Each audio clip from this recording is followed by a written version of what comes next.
नमो नमः। भवतां सर्वेषां स्वागतम। विद्यार्थियों, आप सभी का स्वागत है संस्कृत कक्षा में।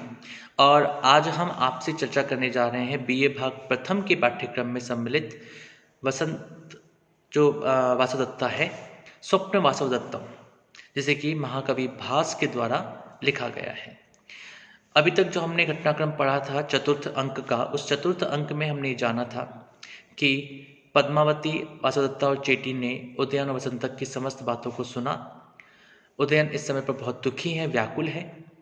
और पिछले वीडियो में आपने देखा था कि किस प्रकार से पद्मावती सबसे पहले ये कहती है कि जब वसंतक जल लेने के लिए जाता है तो पद्मावती कहती है कि अब हम यहाँ से निकल जाते हैं, क्योंकि वे मातृका मंडप में फंसे हुए हैं, उन्हें वहाँ से निकलना है, लेकिन उनको निकलने का मौका नहीं मिल रहा था। और जब वसंतक उदयन का मुंह धोने के लिए जल लेने जाता है और उदयन जो है वे दुखी हैं, उनकी आंखों में आंसू भरे हुए हैं, तो वे देख नहीं पाएंगे, इसलिए समय उपयुक्त है। किंतु वासवदत्ता उदयन को इस स्थिति में छोड़ करके जाने के लिए कदापि राजी नहीं थी, और इसलिए वासवदत्ता ने पद्मावती को आगे किया और पद्मावती को कहा कि इस प्रकार से पति जब व्याकुल हों तो उन व्याकुल पति को इस प्रकार से छोड़ करके जाना उचित नहीं है। अतः मैं और ये चेटी हम यहाँ से जाएंगे और आप उदयन के पास जाइए। वह उदयन के पास पहुँचती है। उदयन पद्मावती को देख करके चकित हो जाता है। वसंतक उसे समझा देता है कि मैंने एक बहाना बना लिया है कि वायु से जो उड़ते हुए परागकण जो आए थे वो परागकण अचानक से आपकी आंखों में गिर गए, इस कारण से आपकी आंखों से आंसू निकले और इसी कारण से मैं आपका मुंह धुलाने के लिए यह जल लेकर के आया। पद्मावती के हाथ से जल लेकर के उदयन ने अपना मुख धोता है और मुख धोने के बाद पद्मावती को कहते हैं कि पद्मावती आइए और इस शिलापट पर बैठिए। अब पद्मावती और उदयन शिलापट पर बैठे हैं और वसंतक जो है वो आसपास घूम रहा है। राजा कहते हैं पद्मावती, शरच्छशांक गौरेण वाता विद्धेन भामिनी काशपुष्पलवेनेदं साष्ट्रपूतं मुखम मम। पद्मावती ने कुछ भी पूछा नहीं कि क्या हो रहा है, लेकिन उदयन को डर है कि कहीं कुछ ऐसी बात ना हो जो कि पद्मावती को अच्छा न लगे, या पद्मावती को ये मन में भयभीत हो जाए कि ये तो वासवदत्ता को अधिक प्रेम करते हैं, मुझे नहीं। तो इसलिए जो वसंतक ने कहा था उस वसंतक के उस बहाने को ही एक श्लोक के माध्यम से यहाँ पर प्रस्तुत किया गया है। और राजा पद्मावती को कहते हैं कि हे भामिनी, शरत शशांक गौरेण वाताविद्धेन काश पुष्प लवेन इदम मम मुखम साष्ट्रुपातम जातम। हे भामिनी, हे पद्मावती, हे राजकुमारी, शरत शशांक गौरेण, शरतकालीन शशांक अर्थात चंद्रमा के गौरेण गौर वर्ण के कारण से, निर्मलता के कारण से, वाताविद्धेन और हवा से उड़ाए गए। तो शरतकालीन चंद्रमा के समान निर्मल या स्वच्छ या श्वेत, और वाताविद्धेन जिनको वायु के द्वारा उड़ाया गया था। ऐसे काश पुष्प लवेन, ऐसे काश के फूलों के परागकण से, इदम यह, मम मेरा, मुखम मुंह, साष्ट्रपातम आंसुओं से युक्त हो गया है। तुम और कुछ मत समझना, मन में बात मूलतः यह है, लेकिन यहाँ पर वे कह रहे हैं कि मेरा जो मुख है वो इस कारण से आंसुओं से युक्त हो गया है। मेरे मन में कोई पीड़ा नहीं है, कोई कष्ट नहीं है, मैं कोई व्याकुल नहीं हूँ, कोई दुखी नहीं हूँ, लेकिन यह जो काश के पुष्प के जो परागकण थे, वे परागकण अचानक से वायु के द्वारा उड़ते हुए आए, और जब वे उड़ते हुए आए तो वे मेरी आंखों में प्रवेश कर गए, आंखों में आ गए, इस कारण से इन आंखों में से आंसू बह रहे हैं। और आत्मगतम, ये बात तो उन्होंने पद्मावती को कही, लेकिन उनके मन में कुछ विचार और चल रहे थे। आत्मगतम, वे मन में क्या कहते हैं, मन में क्या सोच रहे हैं, उसे भी कवि ने एक श्लोक के द्वारा अभिव्यक्त किया है। और वे कहते हैं, इयं बाला नवोद्वाह सत्यम श्रुत्वा व्यथाम व्रजेत कामम धीर स्वभावेयम स्त्री स्वभावस्तु कातरः। ये नवा श्लोक है चतुर्थ अंक का, और इसमें कहते हैं कि इयं बाला नवोद्वाह, अनुष्टुप छंद है, इसको यदि हम गा करके बोलना चाहते हैं इस प्रकार से बोलेंगे, इयं बाला नवोद्वाह सत्यं श्रुत्वा व्यथां व्रजेत् कामं धीर स्वभावेयं स्त्री स्वभावस्तु कातरः। वे कहते हैं कि इयं बाला नवोद्वाह, नवोद्वाह इयं बाला सत्यम श्रुत्वा व्यथां व्रजेत। इसका अन्वय इस प्रकार से है कि नवोद्वाह इयं बाला सत्यम श्रुत्वा व्यथां व्रजेत इयं कामम धीर स्वभावातो स्त्री स्वभावः कातरः भवति।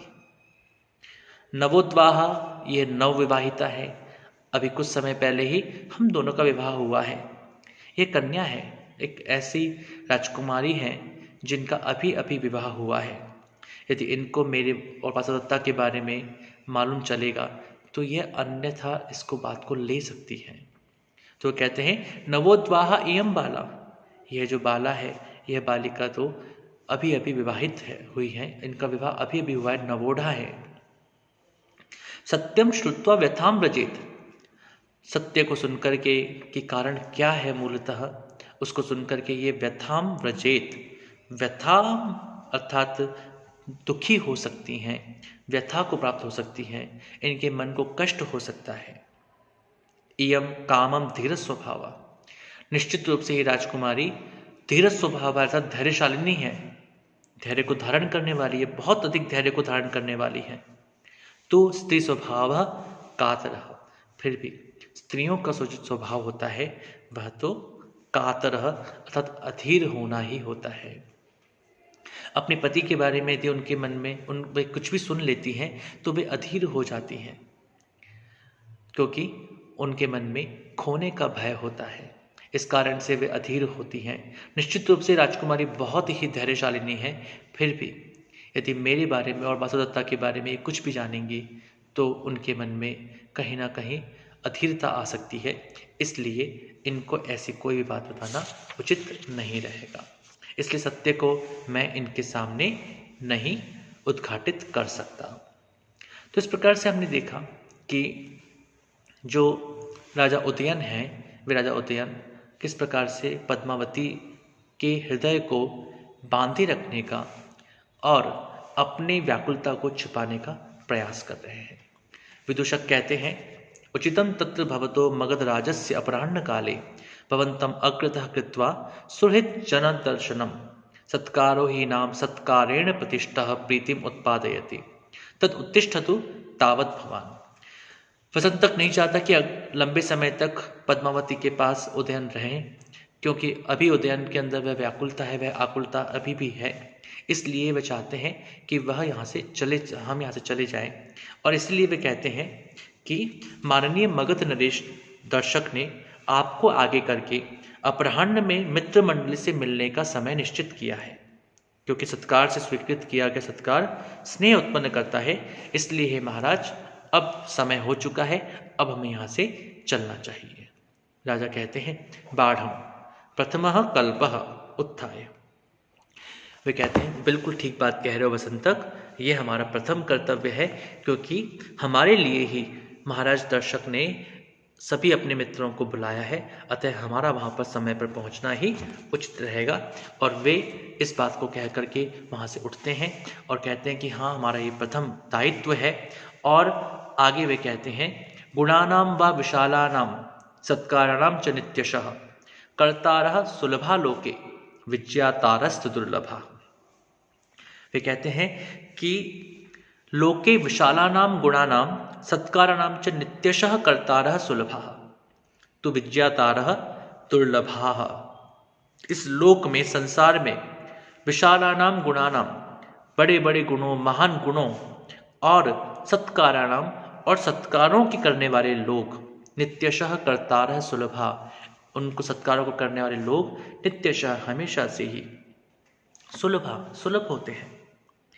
लेकिन विज्ञातारः दुर्लभा, लेकिन उन सत्कारों के महत्व को समझने वाले, उन गुणों के महत्व को समझने वाले, उन गुणों के अनुसार कार्य करने वाले लोग दुर्लभ होते हैं। उन्होंने हमारे लिए इतना बड़ा सत्कार रखा है, तो ये बहुत आवश्यक है कि हम उनके सत्कार को पूर्ण सम्मान दें, उनके गुणों को पूर्ण सम्मान दें। उन्होंने हमारे लिए ये सब योजनाओं को बनाया है, अतः हमारा समय पर पहुंचना ही उचित होगा। और इस प्रकार से कह कर के वे पद्मावती से अनुमति लेते हैं और वहाँ से महाराज दशरथ की सभा के लिए प्रस्थान करते हैं। और ऐसा कह करके निष्क्रांतः सर्वे, सभी वहाँ से निकल जाते हैं। इति चतुर्थो अंकः, और यह चतुर्थ अंक पूर्ण होता है।